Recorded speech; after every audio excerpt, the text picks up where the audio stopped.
Principal clause এবং subordinate ক্লোজের যে মিশ্রণটা থাকে সেটাকে বলা হয় ম্যাট্রিক্স ক্লোজ বলা হয়। আর ম্যাট্রিক্স ক্লোজে যে কনজাংশন থাকে সেটাকে আমরা কি বলে থাকি?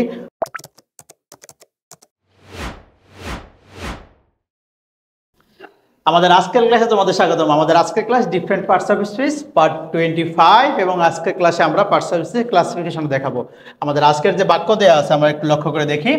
Please help me for once you are young once once he hesitates he will fall. এখানে ওয়ান্স আছে, এখানেও আছে, এখানেও আছে। কথা হচ্ছে এরা কোন পার্টস অফ স্পিচ এবং এদের ক্লাসিফিকেশন কি যদি আমরা বের করতে যাই। প্রথমটা দেখি, please help me for once, আমাকে শেষবারের মতো বা একবারের মতো কি হচ্ছে সাহায্য করো। এখানে প্রিপজিশনের পরে প্রথমত দেখি এটা কোন পার্টস অফ স্পিচ, প্রিপজিশন বা ডিটারমিনার বা আর্টিকেল যেটা আমরা জানি আর কি। তো আমাদের যেহেতু প্রিপজিশন আছে এটা দিয়ে দেখি। প্রিপজিশনের পরে একটা ওয়ার্ড থাকলে সেটাকে আমরা বলবো নাউন বলবো। কথা হচ্ছে এটা কোন নাউন? এটা অ্যাবস্ট্রাক্ট নাউন, যা দেখা যায় না, ছোঁয়া যায় না, যা শুধুমাত্র অনুভব করা যায় সেটা কি হচ্ছে অ্যাবস্ট্রাক্ট নাউন। তার মানে ওয়ান্সটা এখানে কি হচ্ছে আমাদের নাউন, কিন্তু কোন নাউন?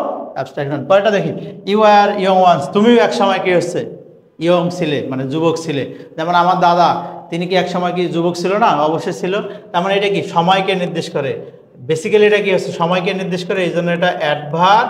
যদি বলা হয় কোন অ্যাডভার্ব, অ্যাডভার্ব অফ কি হচ্ছে আমাদের এখানে টাইমকে নির্দেশ করে, অ্যাডভার্ব টাইম। আশা করি সবাই বুঝতে পেরেছি। পরেরটা দেখি, once he hesitates he will ফল, সে যদি একবার ইতস্তত করে তাহলে সে কি হচ্ছে পড়ে যাবে, পতিত হবে, এমনটা। এখানে এইটা কিন্তু আমাদের প্রিন্সিপাল ক্লোজ, আর এটা কি হচ্ছে আমাদের সাবঅর্ডিনেট ক্লোজ, সাহায্যকারী ক্লোজ। আমরা সবাই জানি প্রিন্সিপাল ক্লোজ এবং সাবঅর্ডিনেট ক্লোজের যে মিশ্রণটা থাকে সেটাকে বলা হয় ম্যাট্রিক্স ক্লোজ বলা হয়। আর ম্যাট্রিক্স ক্লোজে যে কনজাংশন থাকে সেটাকে আমরা কি বলে থাকি? অবশ্যই সাবঅর্ডিনেট কনজাংশন বলে থাকি। আশা করি সবার খেয়াল থাকবে, প্রিন্সিপাল ক্লোজ এবং সাবঅর্ডিনেট ক্লোজের যে মিশ্রণ থাকে, একটা বাক্যে যদি প্রিন্সিপাল ক্লোজও থাকে সাবঅর্ডিনেট ক্লোজও থাকে সেটাকে আমরা ম্যাট্রিক্স ক্লোজ বলে থাকি। আর ম্যাট্রিক্স ক্লোজের অপর নামেই কিন্তু হচ্ছে কমপ্লেক্স সেন্টেন্স। যাই হোক, তাহলে এইটা কি হচ্ছে? এইটা হচ্ছে আমাদের কনজাংশন। আরও একটা জিনিস মনে রাখার একটা সহজ একটা উপায় আছে, দেখি। যদি প্রিন্সিপাল ক্লোজ পরে থাকে, মাঝখানে এখানে কমা থাকে, তাহলে সাবঅর্ডিনেট ক্লোজটা প্রথমে থাকে। এক সাবঅর্ডিনেট ক্লোজের প্রথমেই তাহলে কনজাংশন থাকে।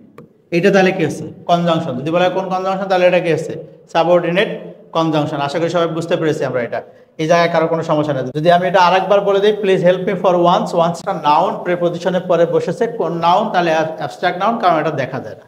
পরেরটা ইউ আর ইয়ং ওয়ান্স, একদম সহজ। ওয়ান্সটা কি নির্দেশ করে? সময় নির্দেশ করে, তাহলে অ্যাডভার্ব অফ টাইম। পরেরটা once he hesitates he will fall, এখানে মাঝখানে কমা আছে, বেসিক্যালি কমা আছে। কমা থাকলে আমি কি বলেছি? এটা হচ্ছে প্রিন্সিপাল ক্লোজ, এটা হচ্ছে আমাদের কি হচ্ছে সাবঅর্ডিনেট ক্লোজ। এটা নিজের অর্থ নিজে প্রকাশ করে, এটা সাহায্য করে, সাহায্যকারী ক্লোজ। এটাও বলেছিলাম যে প্রিন্সিপাল ক্লোজ এবং সাহায্যকারী ক্লোজের মিশ্রণটাকে বলা হয় ম্যাট্রিক্স ক্লোজ। ম্যাট্রিক্স ক্লোজে ব্যবহৃত যে কনজাংশন থাকে সেটাকে আমরা কি বলে থাকি? সাবঅর্ডিনেট কনজাংশন বলে থাকি। আশা করি সবাই বুঝতে পেরেছি। যদি একটু উপকৃত হই বা কারো কোনো একটু হলেও কাজে লাগে তাহলে শেয়ার করে সবার মাঝে ছড়িয়ে দিই। সবাই ভালো থাকি, সুস্থ থাকি, সবার জন্য শুভকামনা থাকলো। আল্লাহ হাফেজ। ভর্তি হতে ভিজিট করুন www.online.rcctube.com অথবা কল করুন 09613 662 000 এই নাম্বারে।